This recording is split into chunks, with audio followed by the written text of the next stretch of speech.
నష్టపోనిదే లాభం రాదు, కష్టపడనిదే సుఖం రాదు.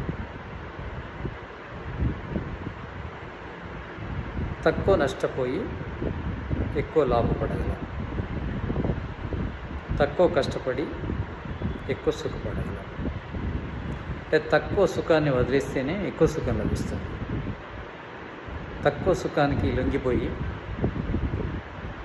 ఈ తక్కువ సుఖాన్ని అనుభవించడం ద్వారా ఎక్కువ సుఖాన్ని కోల్పోతాం. తాత్కాలికమైన సుఖాల కోసము శాశ్వతమైన సుఖాన్ని కోల్పోతున్నాము. కనుక మనము తెలివిగా ఆలోచించాలి.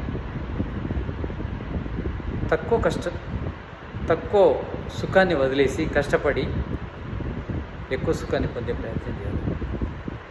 తక్కువ సుఖాన్ని వదలడం లోపల కష్టం కలుగుతుందని మనం తక్కువ సుఖాన్ని వదులుకుంటే